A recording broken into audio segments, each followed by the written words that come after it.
What's up, tribe? How you guys doing? Welcome back to another retro review. This is A Different World, season 3, episode 12. Now, this is one of those episodes that I didn't really understand the deep significance of until I was an adult. Like, I got it as a kid. You know how you understand something, but then the older you get, the more experiences you have, the deeper your understanding is. So this was the episode where Dwayne's friend came to visit his older friend who went to Penn State, and he's trying to convince Dwayne that he needs to transfer out of Hillman into Penn State because Penn State is damn near Ivy League and it will get him further. Like, it means more. Like, it's, you know, HBCUs are a great sentiment, but if you're really trying to do something with your life and you're really trying to go somewhere, this ain't the place for you, right?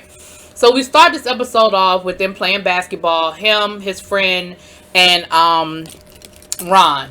And you know, it's all harmless or whatever. They're having a good time. They're kind of ribbing each other, you know, doing what people do. And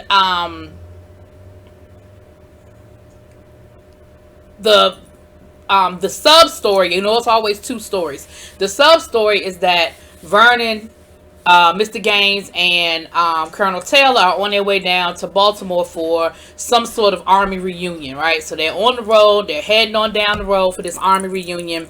And I'm going to just go ahead and knock this out the way, right? So they get down the road, they get to the reunion, and Vern done scratched up Colonel Taylor's car. They get to the reunion, and Vern sees a guy that he knew from Korea, and he was like, please don't leave me alone with this man. Please don't leave me alone with this man. Please don't leave me alone with this man.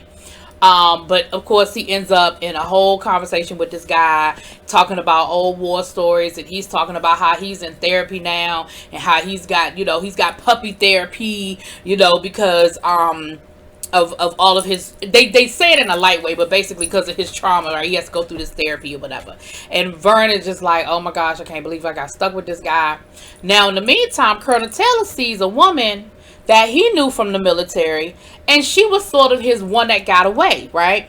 And so they get to talking, you know, they had this nice romantic dance on the dance floor, and you know, they get to talking, and he finds out that she's divorced, and she finds out that he's divorced, and they kind of swap stories about what happened with their marriages. And she goes off to make a phone call, and he comes back, and her whole mood has sort of changed, and she takes out a cigarette to smoke, and he's just kind of like, okay, you know, you smoking a cigarette, you know. And she starts complaining about her ex-husband and how horrible of a man he was, and how he did this and did that, and left her alone with these kids, and how the kids get on her nerves, and how they're just going off about how horrible her life is. And every time Colonel Taylor tries to interject and say something, you know, she takes it left. Like, he starts coughing, and she was like, oh, I'm so sorry, you know, I apologize. And he said, oh, well, no, you know, it's okay, I understand, everybody has a vice. What you trying to say? You trying to say that I'm a horrible person because I smoke? What do you mean, everybody? Like, everything he said. And so that whole moment went way left. And I guess that the moral of the story kind of gets to the whole be careful, you know, like, the one that got away ain't always the one that got away, you know what I'm saying? But it was a cute little moment. And then poor Vernon, he ends up leaving. He done flooded their hotel room. Like, Vernon is just, remember when he stayed with Colonel Taylor? He's just a bumbling, always running into something, always having a situation kind of thing, right? So back on campus, they end up having like a little party for Dwayne's friend, and you know, the usual suspects are there minus Colonel Taylor and Mr. Gaines. We got Whitley, you got Freddie, Kim, Walter, Jaleesa, you know, they're all there. And they're laughing and joking, and he's telling stories about Dwayne. He tells an embarrassing story about Dwayne's first kiss, and how he got trapped in the locker with the girl, and they had to call the police to get him out the locker. And you know how your friends do. They want to tell all your embarrassing stories to, you know, to your new friends, you know, just as a kind of ribbing kind of situation. And throughout the night, every time Ron gets ready to say something, his friend cuts him off. Like, every time, you know, Ron tries to tell a story, and then the one time he did tell a story, it just wasn't that funny, and everybody was kind of like, okay, well, it's getting late. And Ron, you could tell Ron getting irritated, and Ron feeling some kind of way. And so the next day, Ron tries to tell Dwayne, like, listen, you know, your boy he was real rude to me last night. Like, he kept cutting me off every time I had something to say. He kind of brushed me aside. And Dwayne was like, really? I didn't notice. Which, you know, it's one of those things where if you're caught up in the moment and you know who your friend is, you're not going to always see all of that kind of stuff.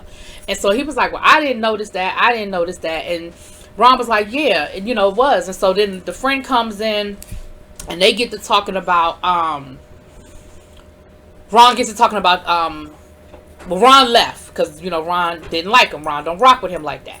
So the friend starts talking to Dwayne like, listen, you need to get rid of him. Like, he's dead weight. Like, you really need to let it go. And Dwayne was like, what are you talking about? That's been my partner since freshman year. Like, that's my boy. Like, what do you mean? And he was like, well, your boy ain't about nothing. He ain't going nowhere. And you really need to, like, you need to figure out something else. And that's when he starts having this real deep conversation with him about, you really need to transfer out of Hillman into Penn State. Like, I can get you in. I know all the right people. I can introduce you to the right people. Because, of course, he's got this great job on Wall Street making all this money or whatever. And Dwayne was like, well, what are you talking about? Like, I love Hillman. Like, I don't know what you mean. Like, Hillman has been great to me. And he was like, I chose Hillman. I had other offers, but I wanted to come here. And he was like, I mean, this is cool for what it is, but, you know, we need to take advantage, and we need to be at the predominantly white institutions because they're going to give us a better opportunity to move further. Like, this is all well and good. Cut them a check, make a donation, but, you know, you are too talented to kind of be stuck here. So then Ron comes in, and Ron starts talking about this wonderful idea he has to sell dinners out of an ice cream truck. Now, what's funny is the idea sounded crazy at the time, but for the last like 10 years, food trucks have been all the rage. I used to work in downtown DC, and like that was where half of us went and got lunch. You know, we had to figure out which food truck was going to be where because they weren't always in the same place at the same time. But food trucks are like a thing now. But in that, you know, in 1989, whenever this was, it sounded like a crazy idea to sell hot food out of an ice cream truck. And so, of course, they kind of laughed at Ron. And, you know, his friends sort of looked at Dwayne like, see what I told you? He ain't got it all. So then we have this great moment between Whitley and Dwayne. And when I say a great moment, like this clip was everything. And Dwayne asked Whitley about why she decided to come to Hillman. And Whitley was like, this is my legacy. My grandfather came to Hillman. She said, my grandfather had gotten into an Ivy League school. He had been accepted. They were ready for him to come. And then when he showed up for his interview, because, you know, back then, you know, they still, a lot of schools still do interviews. But when he showed up for his interview, he was basically told, thank you, but no thank you. Thank you, but no thank you. And she said, so for me, Hillman took my grandfather when these other schools rejected him simply because of his color. So for me, that's where my choice was. She said, I got into Georgetown. And my guidance counselor thought I was crazy when I chose Hillman over going to Georgetown. And I really just thought that it was a great moment to hear, like, people don't go to HBCUs because they don't have options. People don't go to HBCUs because they couldn't get into another school. People choose HBCUs. And you get a great education. I'm here to speak for it. I have a great education. I enjoyed my HBCU experience. And so I just thought that was a great moment. There's a great documentary called Tell Them We Are Rising, and it's all about HBCUs. And there was a scene in there about a young lady. The same thing happened to her. She had been accepted into a white college, and when she showed up to move into her dorm, they basically was like, we don't have nowhere to put you. And she ended up going to my alma mater, Bennett College. So Dwayne ends up meeting up with his friend, and they're playing basketball, and they end up having this whole conversation. And once again, his friend is trying to tell him of all the wonderful opportunities that he would have if he went to HBCU. Went to a HBCU. I think his name was Byron. I keep saying his friend. I think Byron is his name. And Dwayne ends up basically giving him all these stats and telling him how many PhDs Hillman has graduated and how many engineers and how many, you know, like all the stats of all the great things that Hillman College has to offer. And then he says, you know, my internship last summer with Kanishiwa, the vice president of Kanishiwa hired me, and he was also a Hillman grad. And they've also offered me a job starting at whatever when I graduate. And so basically, his friend sort of had to kind of back down a little bit and say, okay, all right, well, I see what you're saying, but, I'll still, answer the phone when you call, when you realize that, I got the better opportunities. And he sort of rolls out. And then Ron comes through and he's got these flyers. And Dwayne was like, what's that? And he was like, because they made him feel like his idea was stupid. And he said, well, I found somebody with an ice cream truck that got a microwave.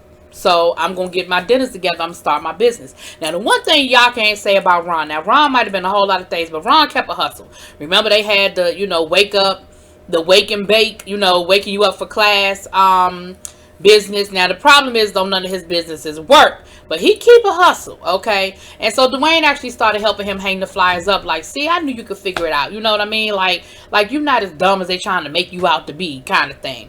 So it was a good episode, but it was a really, really good episode as it relates to that whole conversation between HBCUs and predominantly white institutions. And here's the thing. Going to college is a personal decision and you make it for your own reasons. But I just hate when people try to make it seem like, oh, people go to HBCUs by default, and that's just not the case. Anyway, y'all let me know what y'all think. Drop it in those comments. Peace.